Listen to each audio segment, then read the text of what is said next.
नमस्कार दोस्तों, कैसे हैं आप सब लोग। बड़ी स्टडी में एक बार फिर से आप सभी का स्वागत है। और आज आप देख ही रहे होंगे स्क्रीन पर कि भारत में मुगल साम्राज्य का संस्थापक बाबर के बारे में आज हम चर्चा करेंगे।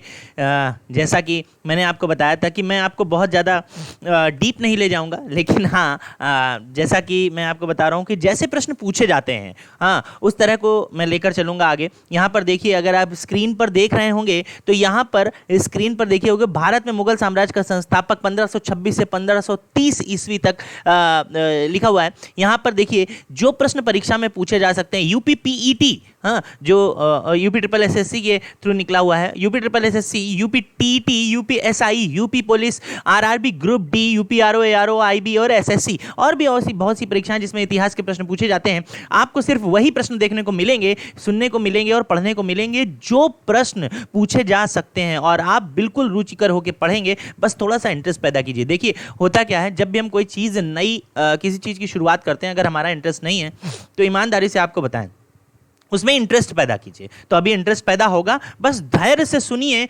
स्किप मत करिए और बस सुनते चले जाइए। एक एक क्वेश्चन, बहुत डीप आप नहीं जाएंगे, एक एक क्वेश्चन आप बड़ी आसानी से कर लेंगे। ठीक है, चलिए देखिए यहाँ पर हमारा व्हाट्सएप नंबर है जिस पर आप व्यक्तिगत संपर्क स्थापित कर सकते हैं अगर आपको कोई प्रॉब्लम है। बड़ी स्टडी का टेलीग्राम ग्रुप है, यहाँ पर टेलीग्राम चैनल है जिसको आप ज्वाइन करके आफ्टर क्लास आप पीडीएफ, लिखा है ना, ये देखिए आगे कि टेलीग्राम चैनल पर पीडीएफ प्राप्त करें, तो टेलीग्राम चैनल पर पीडीएफ प्राप्त करेंगे। यानी आपको नोट्स बनाने की कोई जरूरत ही नहीं है, आपको नोट्स बनाने की कोई जरूरत ही नहीं है। आप क्या करेंगे, नोट्स बनाने की आपको आवश्यकता ही नहीं है। आप क्या करिए, बस देखिए यहां पर और एक बार बस आप पीडीएफ एक बार पढ़ लीजिए, आपका काम हो जाएगा। ठीक है, चलिए शुरू करते हैं और देखते हैं आगे हमें क्या करना है। ये बड़ी स्टडी हमारा देख लीजिए, सब जगह यही हमारा डीपी लगा हुआ है, आप इसको ध्यान में रखिए। फिलहाल हम बढ़ते हैं बाबर की तरफ। बाबर की बात कर रहे हैं, बाबर जो मुगल साम्राज्य का संस्थापक है, बाबर के विषय में हम जानकारी प्राप्त करना चाहते हैं और वो सारी चीज़ें जो परीक्षा में पूछी गई हैं। चलिए शुरू कर रहे हैं और देखते हैं सब पहला प्रश्न क्या है और किस तरह से हमें उसको डील करना है और किस तरह से हमें बताना है। सबसे पहले प्रश्न देखते हैं। सबसे पहले लिखा है बाबर का जन्म कब और कहाँ हुआ था। वेरी गुड, पहला प्रश्न है। ठीक, उसके बाद हमारा प्रश्न है कि पानीपत का प्रथम युद्ध कब और किसके मध्य हुआ था। खानवा का युद्ध, चंदेरी का युद्ध, जल्दी से देख लेते हैं किसके मध्य हुआ था। उसके बाद इतने सारे युद्ध दिए हुए हैं, ठीक है। अच्छा, उसके बाद अब हमें क्या करना है, इन्हीं सबको एकदम शुरू से पढ़ना है। शुरू से कैसे, यहाँ से कि बाबर का जन्म कब और कहाँ हुआ था। चलिए शुरू करते हैं और बहुत ध्यान से इस चीज को समझते हैं। ठीक है, चलिए देखिए, आप एक रुचि पैदा कीजिए और उस रुचि के माध्यम से ही आप पढ़ पाएंगे। कैसे, देखिए देखिए मैंने क्या लिखा है प्रश्न कि बाबर का जन्म कब और कहां हुआ था। सबसे पहले देखिए, बाबर का जो जन्म है, बाबर का जो जन्म है वो 14 फरवरी, कब, 14 फरवरी 1483 में हुआ था। 1483 में हुआ था, 1483 में। ठीक, और हुआ कहां था, राज्य था एक फरगाना, कई किताबों में फरगाना, कहीं फरगाना लिखा हुआ है। ठीक है, ये यहां पर एक मावरा उन्नहर का इलाका था। मावरा उन्नहर का इलाका था, मावरा उन्नहर का। बहुत ध्यान से समझिएगा कि बाबर का जन्म 14 फरवरी 1483 में हुआ था और राज्य था फरगना, मावरा उन्नहर का इलाका था। ठीक, बाबर के पिताजी जो थे, बाबर के पिताजी का नाम था उमर शेख मिर्जा। क्या नाम था, उमर शेख मिर्जा। देखिए अक्सर परीक्षा में पूछा जा चुका है कि बाबर के पिता का नाम बताइए, तो बाबर के पिता का नाम था उमर शेख मिर्जा। क्या नाम था, बाबर के पिता का नाम उमर शेख मिर्जा था। और ये मावरा उन्नहर के शासक थे। क्या थे, मावरा उन्नहर के शासक थे। ये मावरा उन्नहर के शासक थे। कौन, बाबर के पिताजी मावरा उन्नहर के शासक थे। ठीक है, और ये तैमूर वंश के 5वें वंशज थे, और यही तैमूर वंश के 5वें वंशज भी थे। कौन, तैमूर वंश के 5वें वंशज थे। 5वें वंशज थे। कौन, इनके पिताजी वंशज थे। ठीक, अच्छा दूसरी बात, अब यहां पर बाबर की माता जी का नाम आता है कि बाबर की माता का नाम क्या था? बाबर की माता का नाम था कुतलुग निगार खानम। क्या नाम था? कुतलुग, कुतलुग, कुतलुग निगार खानम, कुतलुग निगार खानम। बाबर की माता का नाम था कुतलुग निगार खानम और ये चंगेज खान के वंश की थी। कहां की थी? चंगेज खान के वंश की। चंगेज खां आपने सुना होगा, चंगेज खां। चंगेज खां जो शासक था उसकी 14वें वंशज की थी, ये 14वें वंश की संतान थी। कौन? इनकी माता। अब बहुत ध्यान से समझिए, यहां पर इनकी दादी भी थी। किसकी? बाबर की दादी। बाबर की दादी कौन थी? बाबर की दादी थी एहसान दौलत बेगम, जिनकी बदौलत बाबर शासक बना था। यही वो महिला हैं जो दादी हैं इनकी, एहसान दौलत बेगम, जिनकी बदौलत बाबर शासक बना। क्या नाम था? एहसान, एहसान दौलत बेगम। एहसान दौलत बेगम की बदौलत ही ये शासक बना था। अब मेरी बात बहुत ध्यान से समझिए, मैं यहां पर पहले लिख दे रहा हूं, फिर आपको एक कहानी सुनाता हूं जिसकी कहानी से आपको बहुत सी बातें पता चलेंगी। क्या? समझिए कि एहसान दौलत बेगम थी इनकी दादी का नाम, और चाचा थे इनके मिर्जा अहमद। क्या नाम था? मिर्जा अहमद, मिर्जा अहमद, मिर्जा अहमद। ठीक, मिर्जा अहमद। अब मेरी बात समझिए, मैंने आपको क्या बताया कि बाबर का जन्म कब और कहां हुआ था? आपने देखा कि बाबर का जन्म जो हुआ था वो कहां हुआ था? वो हुआ था 1483 में। राज्य कौन सा था? फरगना, फरगना राज्य में हुआ था बाबर का जन्म। ठीक है, देखिए ये क्या था कि बहुत ध्यान से समझिए इस बात को कि फरगना एक सेंट्रल एशिया का इलाका है। कहां का है फरगना? फरगना एक सेंट्रल एशिया का इलाका है। देखिए आप इसको पढ़ते रहिए, आपको समझ में आ जाएगा। बाबर जहां पैदा हुआ था, फरगना कहां का इलाका है? मध्य एशिया, सेंट्रल एशिया, मध्य एशिया का इलाका है ये, मध्य एशिया। ठीक, अच्छा अब सेंट्रल एशिया का इलाका है, आप ये समझिए कि मध्य एशिया का एक, मध्य एशिया का इलाका, यहां पर लड़ाई झगड़ा आम बात है। यहां पर लड़ाई झगड़ा आम बात है फरगना में। अब बाबर के चाचा मिर्जा अहमद और बाबर के पिता के बीच अक्सर लड़ाई झगड़ा होता रहता था यहां पर।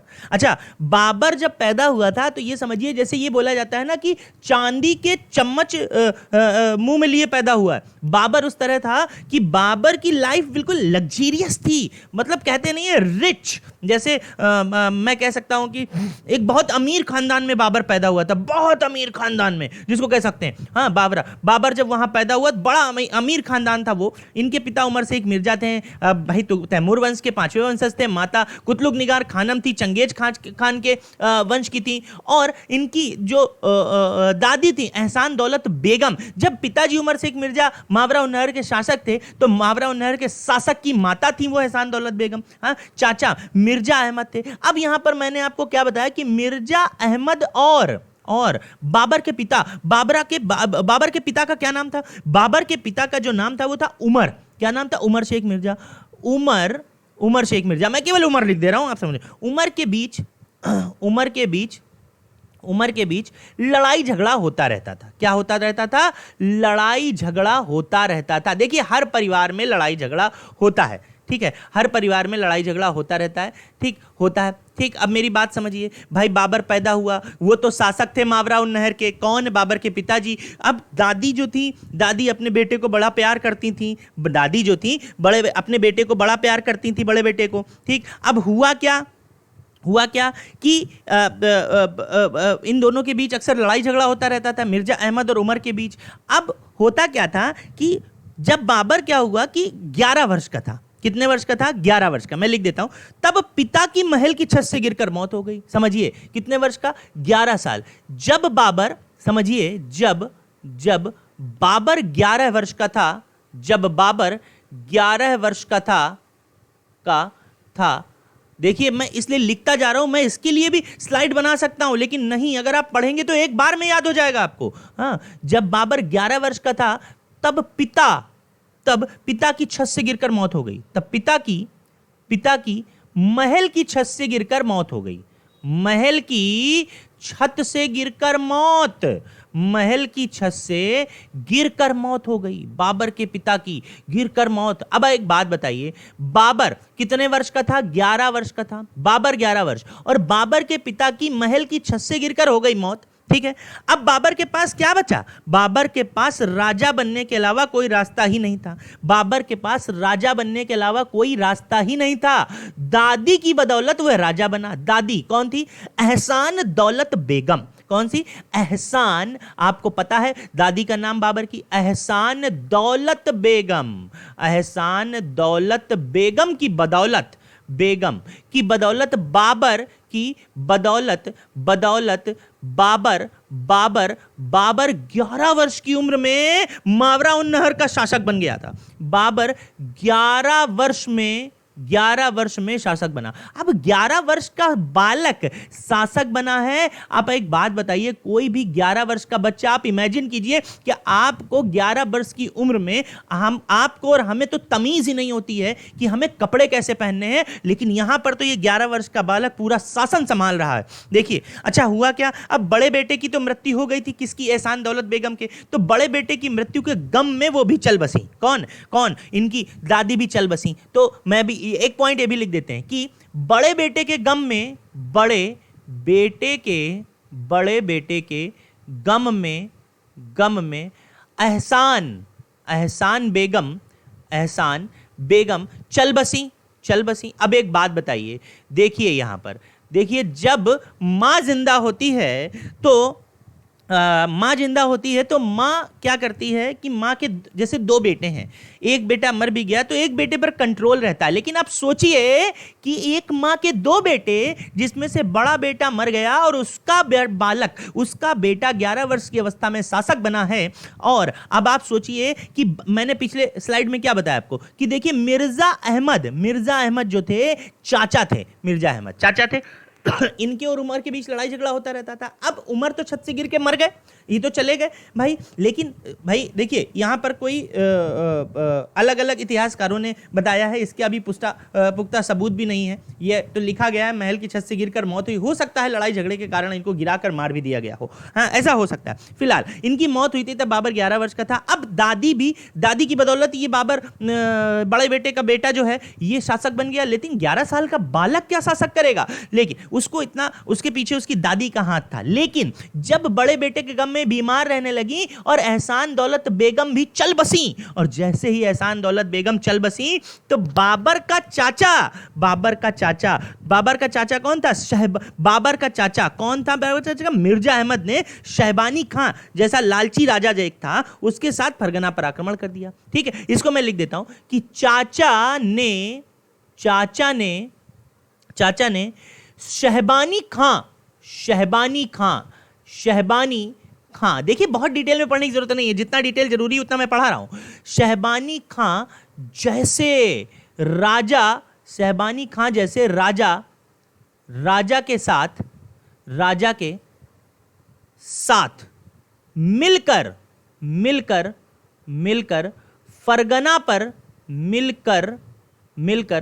फरगना पर आक्रमण कर दिया। कितना? फरगना पर आक्रमण। अब समझिए, फरगना पर आक्रमण किया। शहबानी खां बहुत लालची राजा था, इसको जहां पैसा दिखता था उधर जाता था। फरगना पर आक्रमण किया। कहां आक्रमण किया? फरगना पर आक्रमण किया। आप समझिए, कहानी समझ रहे हैं बिल्कुल आप। अब आक्रमण कर दिया भाई, बहुत कठिन परिस्थिति है। क्या हो गई है? बाबर का पिता मर चुका है, दादी मर चुकी हैं, 11 वर्ष का बालक शासन कर रहा है, उसको ना तमीज है कुछ शासन चलाने की। क्या करे? चाचा से भी उसको लड़ना है। अब बाबर के चाचा ने क्या किया? शहबानी खां के साथ मिलकर आक्रमण भी कर दिया। अब जब आक्रमण कर दिया है तो अब क्या हुआ? 2 बार तो बाबर बच गया, 2 बार बाबर बच गया, 2 बार बाबर बच गया, लेकिन तीसरी बार नहीं बच पाया। और तीसरी बार बाबर हार गया। और हार कर कहां पहुंचा है? हार कर वो पहुंचा है काबुल। हार पर पहुंच गया। कहां पर? काबुल पहुंच गया। काबुल। अब कैसे? परंतु तीसरी बार वो हार गया, परंतु तीसरी बार बाबर हार गया। तीसरी बार बाबर हार चुका है। अच्छा एक बात समझिए, अब देखिए 2 बार आक्रमण हुआ है, 2 बार आक्रमण, इससे हमें क्या समझ में आया कि 2 बार 2 बार तो बाबर को कोई क्षति नहीं पहुंची, थोड़ी बहुत क्षति पहुंची, परंतु तीसरी बार बाबर हार गया। इसका मतलब 2 बार तो जीता होगा, नहीं जीता तो कोशिश तो की, परंतु तीसरी बार बाबर हार गया। वो 11 साल का बच्चा हार गया और अपनी उस छोटी सी सेना के साथ वो हार गया और काबुल पहुंचा, हार गया और काबुल गया, और काबुल गया। कहां गया? काबुल गया। देखिए वो छोटा सा बालक, उसके पास शक्तियां नहीं थी लेकिन दिमाग बहुत था। बाबर एक बहुत अच्छा, जिसको कहते हैं ना, नेता था, लीडरशिप क्वालिटी उसके अंदर बहुत अच्छी थी, ठीक, बहुत अच्छी थी। अब क्या हुआ? वो काबुल पहुंचा, ठीक, काबुल पहुंचा। अब समझिए यहां से पासा पलटेगा कि 1504 ईस्वी में, 1504 ईस्वी में बाबर ने 1504 ईस्वी में बाबर ने 1504 ईस्वी में बाबर ने काबुल पर आक्रमण किया, काबुल पर। अच्छा, काबुल पर आक्रमण किया और वहां के राजा को हराकर काबुल पर आक्रमण किया और राजा बन गया। आक्रमण किया और राजा बन गया। समझिए, आक्रमण किया, अब यहीं से पासा पलट रहा है। आक्रमण किया और राजा बना और कहां रहने लगा फिर? इसका मतलब काबुल में ही रहने लगा, ठीक है। अच्छा, काबुल में ही रहने लगा। और फिर उसके बाद अब यहां पे एक पॉइंट, बहुत, मैं लाल पेन से लिख दे रहा हूं, एक रेड इंक से लिख दे रहा हूं कि 1507 ईस्वी में बाबर ने पादशाह की उपाधि धारण की। किसकी? पादशाह। ये एक टर्की शब्द है। कैसा है? टर्किश शब्द है, टर्किश शब्द। ये पादशाह की उपाधि धारण की उपाधि, और यही पादशाह आगे चलकर बादशाह में बदला। उपाधि धारण की और यही पादशाह आगे चलकर किसमें बदला? बादशाह में बदला। उपाधि धारण की और यही आगे चलकर किसमें बदल गया? बादशाह में बदल गया, ठीक है। अच्छा, अब यहां पर समझिए, बाबर की माता, देखिए अच्छी खासी जिंदगी चल रही थी। जन्म हुआ था 14 फरवरी को 1483 को। बढ़िया सेंट्रल एशिया का इलाका था। बाबर चांदी के चम्मच से दूध पीता था। मध्य एशिया के इलाका, भाई लड़ाई झगड़ा किसके घर में नहीं होता रहता, लेकिन ऐसा ये किसी को अंदेशा नहीं था। बाबर के पिता की मृत्यु हो गई गिरकर। उसके बाद चाचा ने क्या किया? शैबानी खां के साथ मिलकर आक्रमण कर दिया। क्यों? क्योंकि अब तो दादी की भी मृत्यु हो चुकी थी।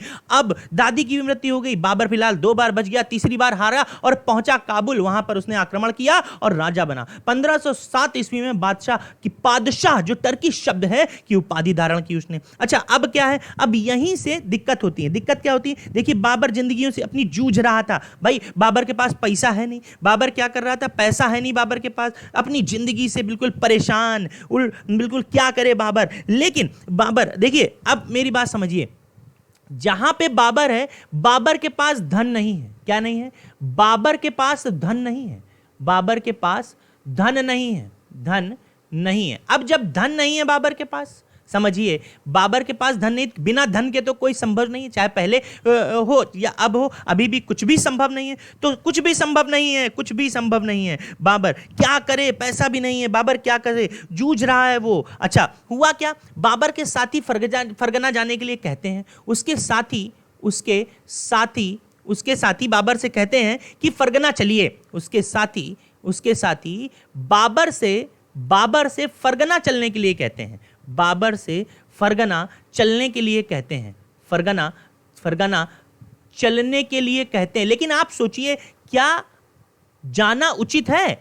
चलने के लिए कहते हैं, लेकिन जाना तो उचित नहीं है, क्योंकि अगर वो वापस गया फरगना तो मार दिया जाएगा। क्यों? क्योंकि उसके पास उसे साधन नहीं, सेना नहीं है, वो मार दिया जाएगा। उसके चाचा उमर शेख मिर्जा अहमद जी उसके साथ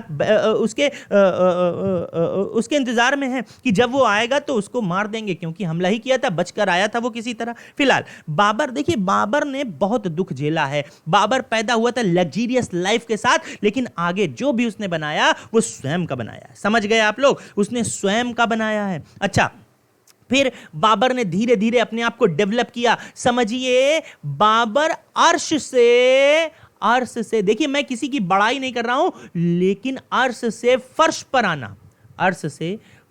आना, ये किससे सीखना है? यह बाबर से सीखना है, यह बाबर से सीख लेनी। मैं कहता हूं देखिए ये आइडल नहीं है कि हाँ मतलब कि हाँ आइडल कि हाँ बाबर से हम बाबर को अपना मान लें, नहीं ऐसा नहीं है, ऐसा नहीं है। लेकिन सीख तो हर किसी से मिलनी चाहिए ना हमको, कि हाँ जो हमको सिखा दे, छोटा हो या बड़ा हो, पहले का हो या अभी हो, हर व्यक्ति से हमको सीख मिलनी चाहिए। देखिए बाबर से सीखना है कि अर्श से फर्श से अर्श पर, अर्श से फर्श पर वापस कैसे आना है, यानी बाबर वापस कैसे आया, यानी उसने अपने आप की सत्ता कैसे हासिल की, कैसे उसने इतना बड़ा साम्राज्य स्थापित किया। यह बाबर से सीखना है, सीखना है। ठीक, बाबर से सीखना। अब क्या है, अब क्या है, अब समझिए। बाबर देखिए अब बाबर को क्या करना था, बाबर को धीरे धीरे देखिए, अब उधर जा नहीं सकता, कहां, पीछे जा नहीं सकता, पीछे वो जा नहीं सकता, उसको कहां आना है, आगे आना है, आगे, आगे यानी कहां, भारत आना है, कहां, भारत आना है, भारत आना है। अब बाबर ने क्या किया, कुछ 3 बार छोटे मोटे आक्रमण करके भारत की स्थिति का जायजा लेना शुरू कर दिया। देखिए दिमाग बहुत था, दिमाग बहुत था, दिमाग बहुत था। क्यों? क्योंकि बाबर ने 3-4 बार क्या किया, 2-3 बार, 2-3 बार, 2 से 3 बार, 2 से 3 बार, 2 से 3 बार क्या किया, छोटे मोटे आक्रमण किए, छोटे मोटे आक्रमण किए, छोटे मोटे आक्रमण से, आक्रमण से, आक्रमण से, आक्रमण से भारत की आंतरिक स्थिति का जायजा लेना चाहा।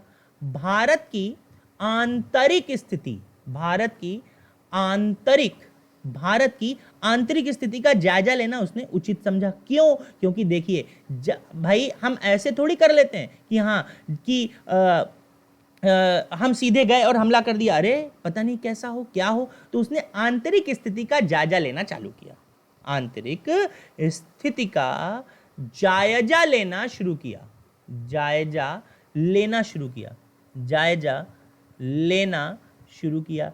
बाबर ने आंतरिक स्थिति का जायजा लेना शुरू किया। ठीक, ये भी हो गया, जायजा लेना शुरू किया बाबर ने। अब क्या हुआ, जैसे ही शुरू किया तो दौलत खान लोधी का जो बेटा था दिलावर खान लोधी बाबर से मिला। अब क्या हुआ, भारत में जो दौलत खान लोधी का बेटा था, दौलत खान लोधी का बेटा, दौलत खान लोधी का बेटा, दौलत खान लोधी का पुत्र दिलावर, कौन, दिलावर,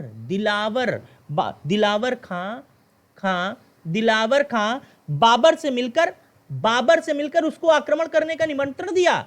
बाबर से मिलकर भारत पर आक्रमण का निमंत्रण दिया। समझिए, कूटनीति समझिए, भारत पर आक्रमण का निमंत्रण दिया, आक्रमण का निमंत्रण दे डाला, आक्रमण का निमंत्रण दे डाला, दिया। अच्छा, अब एक तरफ तो इन्होंने निमंत्रण दिया, दूसरी तरफ राणा सांगा भी निमंत्रण देते हैं। दूसरी तरफ कौन निमंत्रण दे रहा, मेवाड़ के राजा, कौन, मेवाड़ के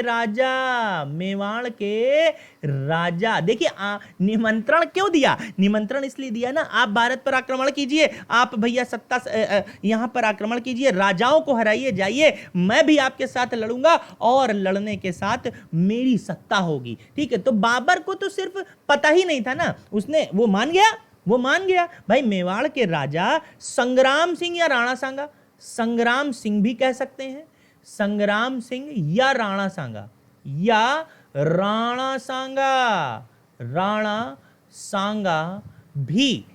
सांगा भी आक्रमण का न्योता देते हैं। अब आप समझिए, बाबर को तो धन की जरूरत थी, आक्रमण का न्योता देते हैं।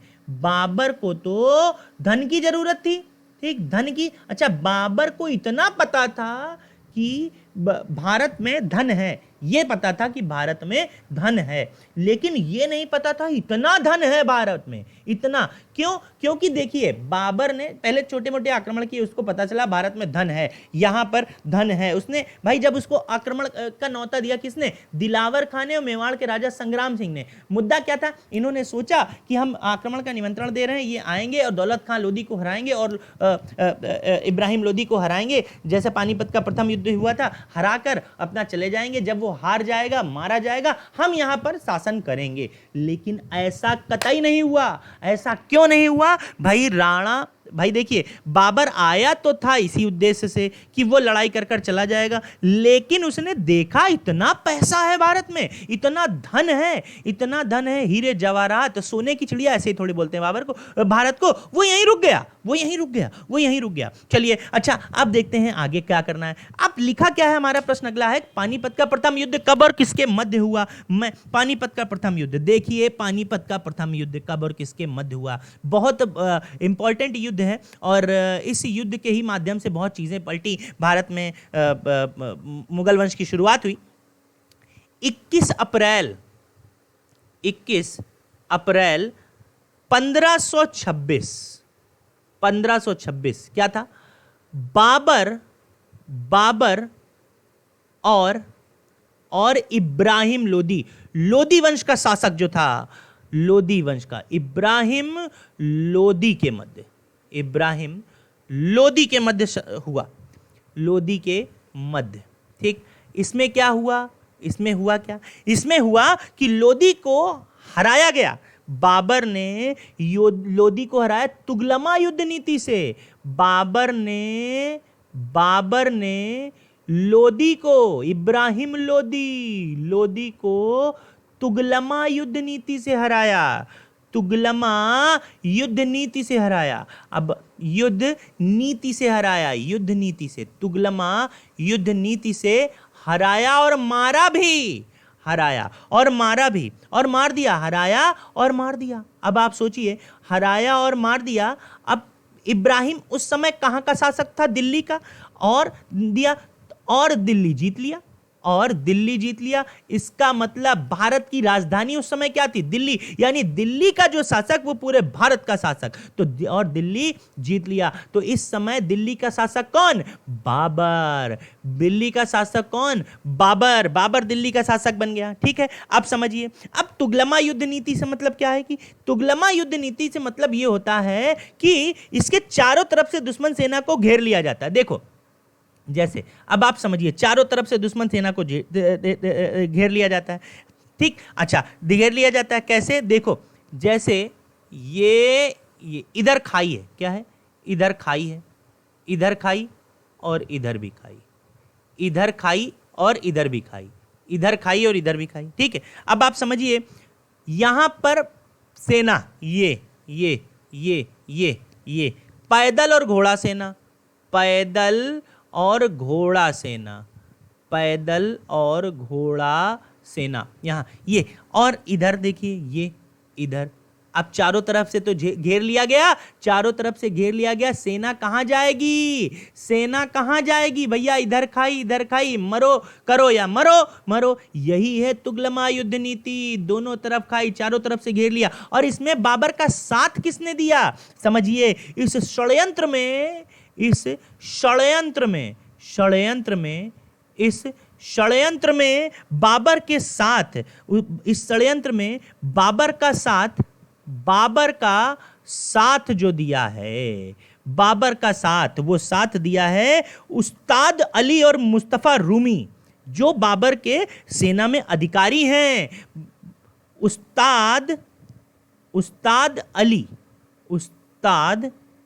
अली और मुस्तफा, उस्ताद अली और मुस्तफा ये बाबर की सेना के अधिकारी हैं, ये बाबर की सेना के। अब समझिए, इतने अच्छे अधिकारियों के साथ बाबर ने युद्ध लड़ा, और सबसे पहला बाबर ने प्रथम बार इस युद्ध में, प्रथम बार पानीपत के युद्ध में, प्रथम बार इस युद्ध में किसका, बारूद का प्रयोग किया था। इस युद्ध में बारूद का प्रयोग किया, किसमें, इस युद्ध में, पानीपत के युद्ध में बारूद का प्रयोग। तो अगर परीक्षा में ऐसा प्रश्न आता है कि बारूद का प्रथम प्रयोग कब किया बाबर ने या किसी भी मुगल शासक ने, तो कब, पानीपत के प्रथम युद्ध में। समझ गए आप लोग। समझिए कि बाबर और इब्राहिम लोदी, आगे की कहानी है कि बाबर जब इब्राहिम लोदी को हराकर महल में प्रवेश करता है तब क्या हुआ, ये आगे कहानी अभी आप सुनिएगा, मजा आ जाएगी आपको सुन के। चलिए, फिलहाल ये तो पानीपत का प्रथम युद्ध था, जीत गया। अब आता है खानवा का युद्ध। खानवा सुना होगा, 1527 युद्ध में हुआ था। कब हुआ था खानवा का युद्ध, खानवा का युद्ध हुआ था 17 मार्च 17 मार्च 1527 में हुआ था। 1527 किसके किसके मध्य? बाबर और राणा सांगा। बाबर और राणा सांगा। देखिए एक बात समझिए, बाबर और राणा सांगा दो तरह से लड़ाई होती है के मध्य, ठीक है, के मध्य लड़ाई दो तरीके से होती है। कैसा? देखिए, या तो आप इकट्ठे लड़ लीजिए एकदम हिम्मत के साथ, बिल्कुल इकट्ठे लड़ जाइए, टूट पड़िए, एकदम टूट पड़िए, या फिर आप धीरे धीरे पहले लड़िए, उसके बाद अपनी ताकत दिखाइए। बाबर क्या था? बाबर एक कुशल नेता था। मतलब आप समझिए, बाबर की जो लीडरशिप क्वालिटी थी ना, वो बहुत अच्छी थी। बहुत अच्छी का मतलब बाबर बोलता बहुत अच्छा था। बाबर यानी जब बाबर बोलता था ना, तो आप रोंगटे खड़े हो जाते थे, व्यक्ति मर रहा होता था, उठ के उसके अंदर मतलब मोटिवेटर बहुत अच्छा था। बाबर बहुत अच्छा मोटिवेट करता था। बाबर बहुत अच्छा मोटिवेटर था। बाबर बहुत अच्छा मोटिवेटर था। बहुत अच्छा मोटिवेटर था। अच्छा मोटिवेटर था। मोटिवेटर, ठीक, यानी मोटिवेट करता था। बहुत अच्छा मोटिवेट करता था। इतना अच्छा मोटिवेटर था बाबर। मैंने आपको क्या बताया कि बाबर की सेना जब हारने लगती थी, बाबर उनको एक किनारे ले जाकर भाषण देता था, और जब भाषण देता था एक नई ऊर्जा के साथ फिर लड़ते थे और वो हर युद्ध जीतते थे। तो समझिए आप क्या हुआ। दोपहर तक, दोपहर का समय जो भी हो, आप समझ सकते हैं कि दोपहर तक तो सांगा जीत रहे थे, राणा सांगा जीत रहे थे। दोपहर तक तो राणा सांगा जीत रहे थे। दोपहर तक तो राणा सांगा जीत रहे थे। लेकिन बाबर की रणनीति थी। क्या थी? बाबर की रणनीति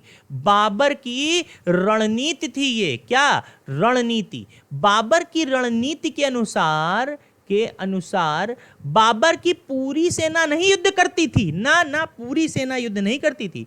अनुसार कुछ सेना, कुछ भाग युद्ध करता था, यानी लड़ाई करता था। युद्ध करता और कुछ आराम करता। अब आप सोचिए, लगातार अगर आप लड़ाई करें, मेहनत करें, तो क्या थक नहीं जाएंगे? बस इसी कारण शाम को क्या हुआ? नतीजा ही पलट गया। शाम को नतीजा बाबर के पक्ष में हो गया। शाम तक नतीजा बाबर के पक्ष में हुआ, और बाबर के पक्ष में जैसे ही नतीजा हुआ, मतलब आप समझ रहे हैं कि बाबर ने राणा सांगा को हराया, पक्ष में हुआ, और खानवा का युद्ध बाबर ने जीता। राणा सांगा को हराकर युद्ध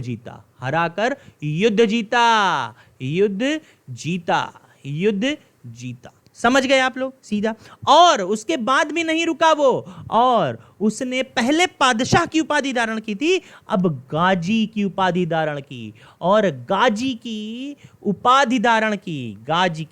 उपाधि, पहले उपाधि ऐसे ही रख लेते थे ये लोग, हैं, उपाधि धारण की। बाबर की 3 उपाधियां हैं, पादशाह, गाजी, और एक और है जिसको मैं बताऊंगा। यहां गाजी का मतलब होता है काफिरों को मारने वाला। कौन? काफिरों को मारने वाला। काफिरों को मारने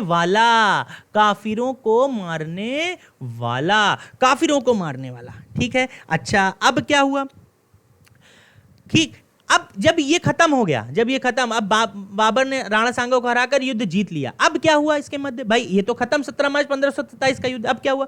अब आता है चंदेरी का युद्ध। देखिए अब यहां क्या हुआ कि 1528 को ये युद्ध हुआ था। कब? 1528 में। अब आप समझिए यहां पर कलाकारी क्या है कि राणा सांगा का अधिकारी था। कौन? राणा सांगा का हिंदू अधिकारी, राणा सांगा का हिंदू अधिकारी था मेदिनी राय। कौन था? हिंदू अधिकारी मेदिनी राय। कौन था? मेदिनी राय, हिंदू अधिकारी मेदिनी राय था। अब मेदिनी राय, राणा सांगा का अधिकारी मेदिनी राय से बाबर ने संधि करने का प्रयास किया। बाबर ने संधि करने का प्रयास किया। बाबर ने संधि करने का प्रयास किया, बाबर ने संधि करने का प्रयास किया। अच्छा, लेकिन मेदिनी राय ने वही गलती दोहराई, मेदिनी राय ने गलती दोहराई, वह तो भाई, परंतु परंतु परंतु मेदिनी राय बदला लेना चाह रहा था भाई, मेदिनी राय बदले की आग में जल रहा था, मेदिनी राय बदले की आग में जल रहा था, उसे अपने मालिक की मालिक की मौत का बदला लेना था, बदले की आग में जल रहा था, उसे अपनी मालिक की मौत का बदला लेना था, बदले की आग में जल रहा था, ठीक, जल रहा था।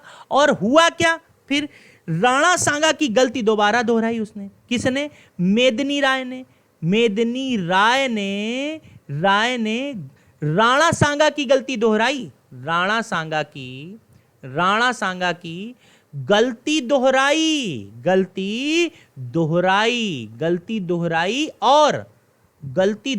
और क्या हुआ, हार गया।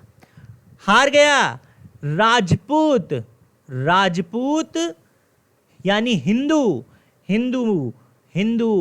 शासक मेदिनी राय हार गया, मेदिनी राय जोश में हार गया, मेदिनी राय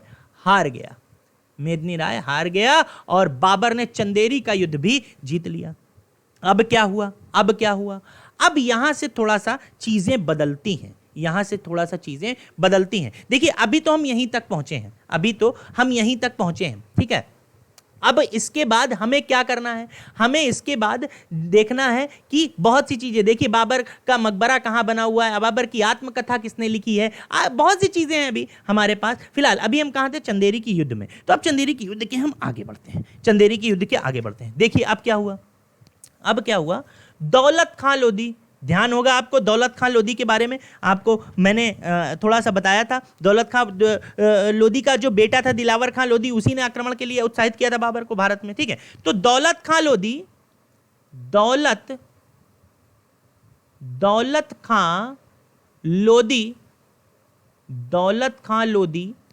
और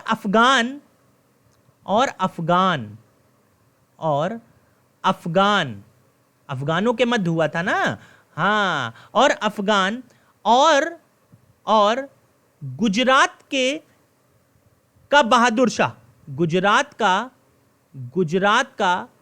बहादुर शाह,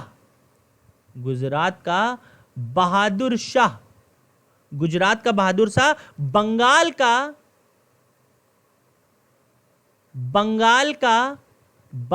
का मुजफ्फर शाह, ठीक, और ताज खां लोहानी,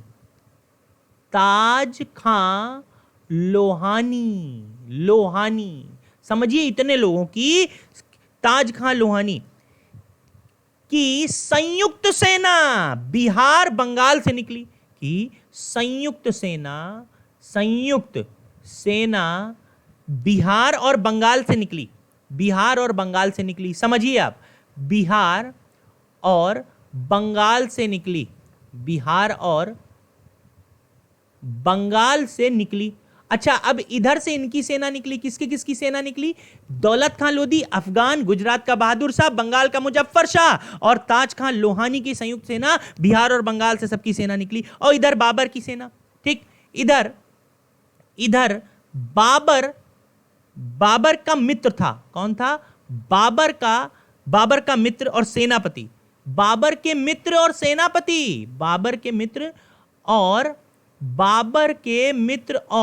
सेनापति कौन था, समझिए, याद करिए, सेनापति मीर बकी, कौन था, मीर बहुत प्रतिभावान था, मीर बकी के नेतृत्व में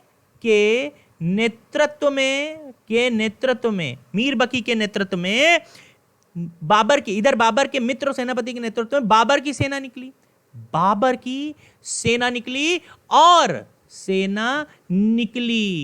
और क्या हुआ, युद्ध हुआ। कहां युद्ध हुआ, घाघरा नदी के किनारे, कहां युद्ध हुआ, और घाघरा नदी के किनारे, घाघरा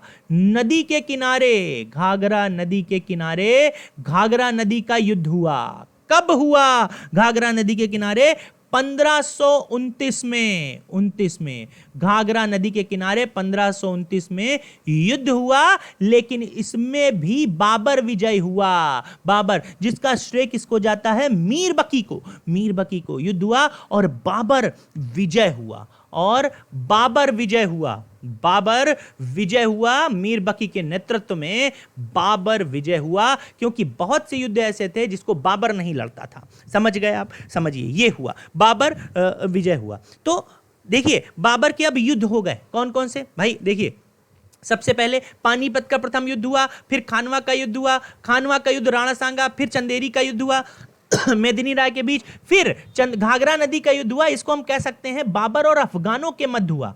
बाबर और अफगानों के मध्य, बाबर और अफगानों के मध्य, बाबर और अफगानों के मध्य युद्ध हुआ। ठीक, अफगान हिंदू, हिंदू यानी, ठीक है। अच्छा, अब हमें आगे बढ़ना है। देखिए, युद्ध हो चुके हैं, युद्ध हो चुके हैं, युद्ध हो चुके हैं। अब यहां पर असली बात आती है। असली बात क्या आती है, अब वो समझिए। मतलब असली बात क्या है वो अब आपको समझ में आएगी कि असली बात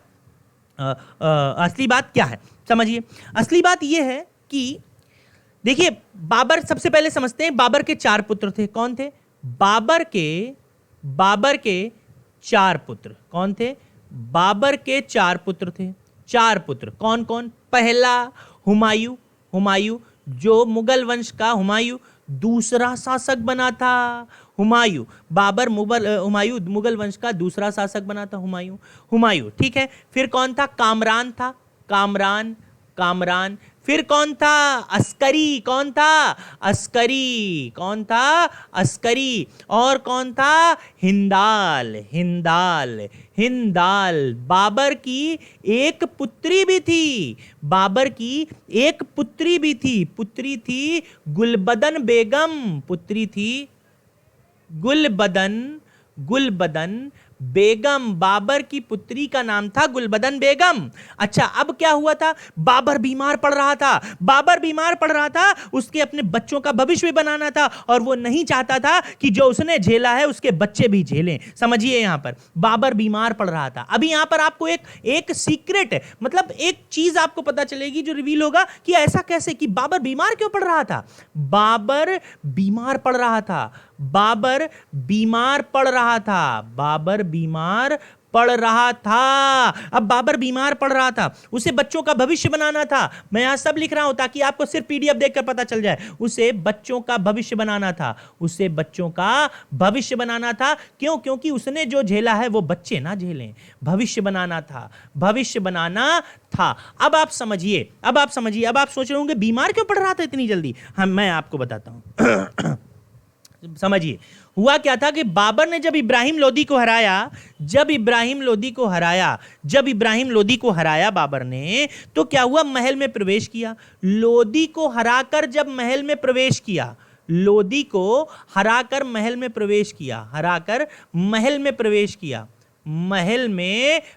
किया, समझिए, जब बाबर ने लोदी को हराकर, पानीपत का प्रथम युद्ध, महल में प्रवेश किया, तो उस महल में प्रवेश करते ही कौन मिला? बाबर ने जैसे ही प्रवेश किया तो महल में बाबर को उसकी मां और बच्चे मिले। प्रवेश किया तो लोदी की मां और बच्चे मिले। लोदी की मां और बच्चे मिले। कौन मिले? लोदी की मां और बच्चे। अब आप समझिए, पहले तो ये सब बाबर से डर रहे थे। क्या कर रहे थे? बाबर से डर रहे थे। बाबर से कह रहे थे, मतलब डर कर, जैसे होता नहीं कि आदमी सुबकता है, बिल्कुल कोने में छुप जाता है, ये सब बाबर से डर रहे थे। फिर बाबर ने क्या किया कि इनको विश्वास दिलाया। क्या दिलाया? विश्वास दिलाया। विश्वास जीता कि मैं आप लोगों को कुछ नहीं करूंगा। जैसे आप लोदी की मां थी वैसे आप मेरी मां हैं, और ये बच्चे भी हमारे बच्चे के समान हैं। बाबर ने विश्वास दिलाया। अच्छा, अब क्या हुआ? फिर अब इधर क्या हुआ? लोदी की मां ने भी विश्वास जीता। लोदी की मां ने, बहुत ध्यान समझिए, बहुत बड़ा ट्विस्ट है यहां पर। लोदी की मां ने भी बाबर का विश्वास जीता,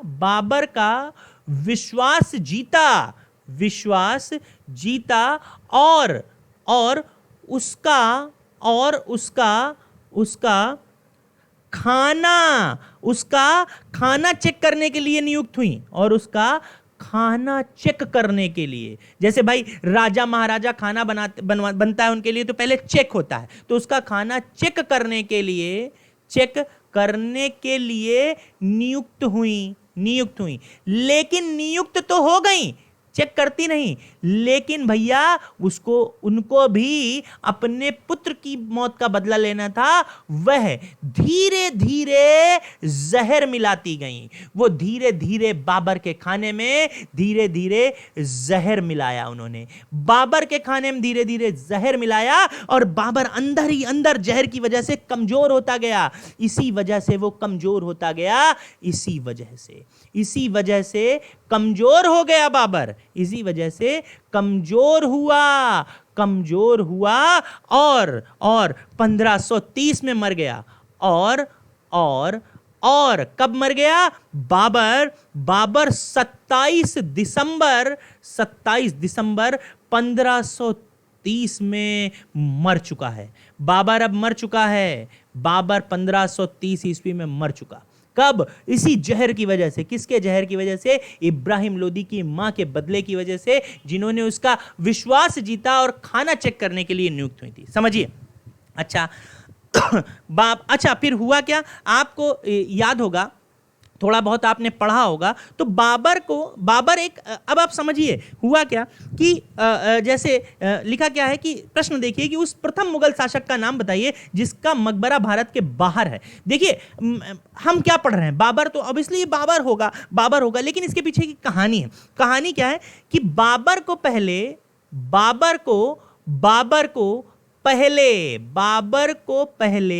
कहां दफनाया गया था? पहले आगरा के आराम बाग में दफनाया गया। कहां? आगरा के आराम बाग में दफनाया गया। बाबर को आगरा के आराम बाग में दफनाया गया। आगरा के आराम बाग में दफनाया गया। बाबर को पहले आगरा के आराम बाग में दफनाया गया, लेकिन परंतु उसकी इच्छा थी। क्या थी? परंतु बाबर की इच्छा थी, परंतु उसकी इच्छा अनुसार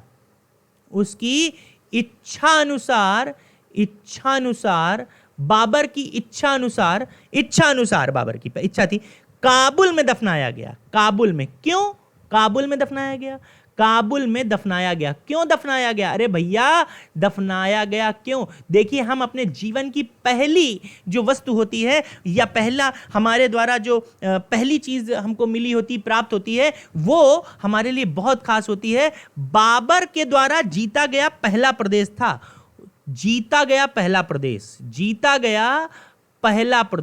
पहला प्रदेश। और ये सब कब हुआ?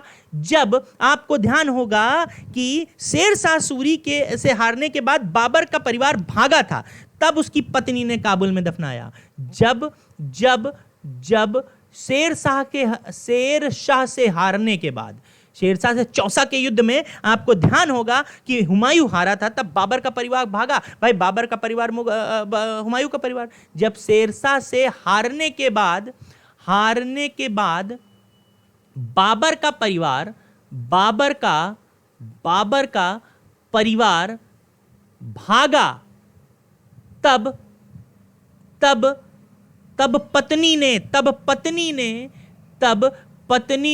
काबुल में दफनाया। इससे हमको ये पता चला, काबुल में दफनाया, इससे हमको क्या पता चला? इससे हमको ये पता चला कि बाबर पहला ऐसा शासक है मुगल वंश का जिसका मकबरा भारत के बाहर है। किसका? बाबर का मकबरा भारत के बाहर है। समझ गए आप लोग? अच्छा, और एक चीज मैंने आपसे क्या कहा था, बाबर को 3 उपाधि दी गई थी। पहली पादशाह। कैसी? पादशाह। दूसरी कौन सी दी गई थी? गाजी। अब आप कहेंगे सर तीसरी क्या थी?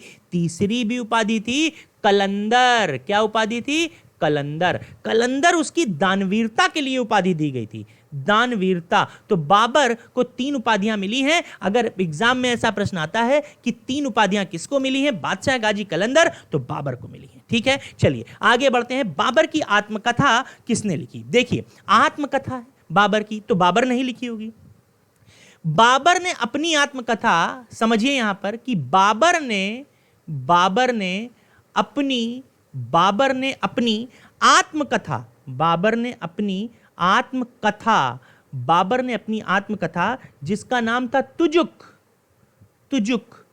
तुजुक ए बाबरी, बाबर ने अपनी आत्मकथा तुजुक ए बाबरी तुर्की में लिखी थी। किसमें?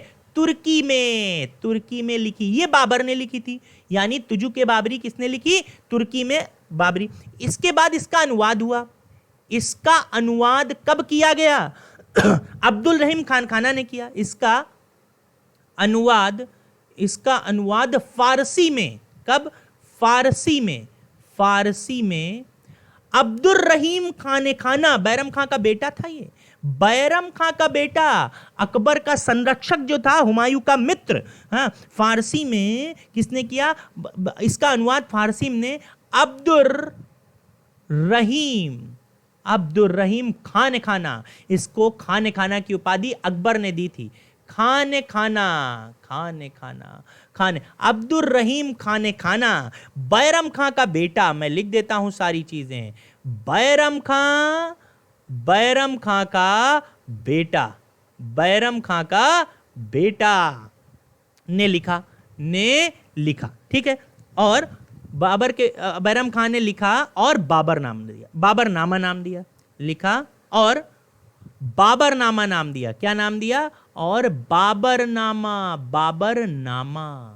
बाबरनामा नाम दिया। बस ध्यान से समझिए आप, यही सारे पॉइंट हैं, ठीक है। तो इससे हमको क्या समझ में आया कि बाबर ने अपनी आत्मकथा स्वयं लिखी थी, तुजुक-ए बाबरी। किस भाषा में? तुर्की में। उसका फारसी में अनुवाद किसने किया था? अब्दुल रहीम खान खाना जी ने किया था, और उसने बाबरनामा नाम दिया। लेकिन इसके बाद भी यहीं तक नहीं रुका रहा, यहां पर इसका अंग्रेजी अनुवाद भी हो गया। अंग्रेजी अनुवाद भी हुआ। अब अंग्रेजी अनुवाद किसने किया था? अंग्रेजी अनुवाद किया था मैडम एरिना बेवरेज ने। मैडम एरिना बेवरेज ने इसका अंग्रेजी अनुवाद किया, ठीक है। अच्छा, चलिए अब आगे। इनकी भाई ऑफिशियल भाषा क्या थी? फारसी थी। ऑफिशियल लैंग्वेज क्या थी इनकी? फारसी थी। किसकी? मुगल वंश की। चलिए अब हम आगे बढ़ते हैं और कुछ पॉइंट और आपको बताते हैं जिससे आप समझें, ठीक है। चलिए, ऑफिशियल लैंग्वेज, मातृभाषा तुर्की थी।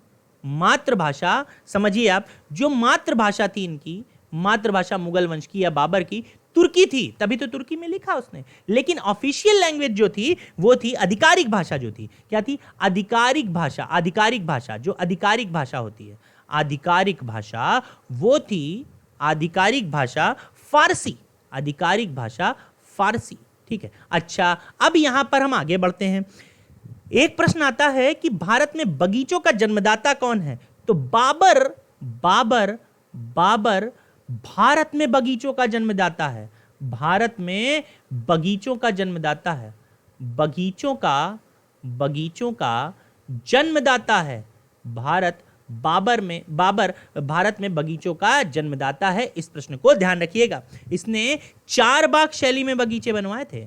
4 बाग शैली में बगीचे बनवाए थे। शैली में बगीचे बनवाए किसने? बाबर ने बगीचे बनवाए।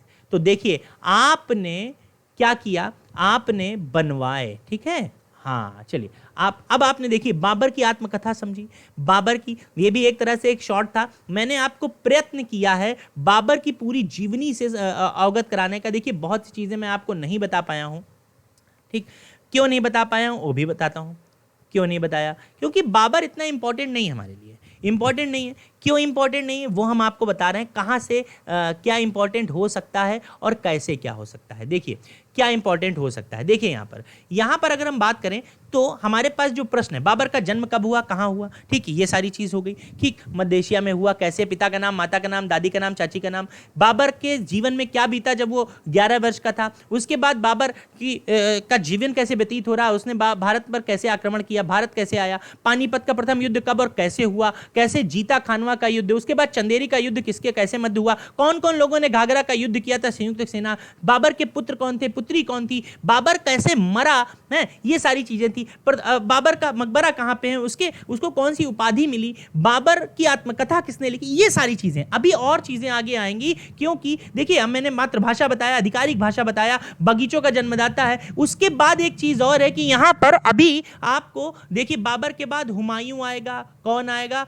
बाबर का बेटा हुमायूं, हुमायूं का बेटा अकबर, आगे चीजें। तो जो इंपॉर्टेंट है वो धीरे धीरे आप पढ़ते रहेंगे। समझ गए आप लोग? तो बस आज के लिए इतना रखते हैं। लाइक करते रहिए, कमेंट कर दीजिएगा, सब्सक्राइब कर दीजिएगा, शेयर कर दीजिएगा, लोगों तक इसको पहुंचा दीजिएगा। ये व्हाट्स कोई दिक्कत हो, समस्या हो, परेशानी हो तो आप व्हाट्सएप पे कमेंट जरूर करिए, फेसबुक पर भी फॉलो करिए, आप टेलीग्राम जरूर ज्वाइन करिए, क्योंकि वहीं से आपको पीडीएफ मिलेगी, आपको लिखने की जरूरत नहीं पड़ेगी। लाइक कमेंट शेयर जरूर करिए। तो अधिक से अधिक इसको शेयर करिए, लोगों तक पहुंचाइए, ताकि जितना स्टूडेंट मोटिवेशन बढ़ेगा, व्यूज बढ़ेगा, उतना ज्यादा मैं तो मोटिवेट होऊंगा। और आप सबको पता ही है कि किस तरह से मैंने आपको पढ़ाया। तो अच्छा लगा हो तो शेयर करिए। मिलते हैं अगले वीडियो में, तब तक के लिए थैंक यू, नमस्कार। बने रहिए बड़ी स्टडी पर।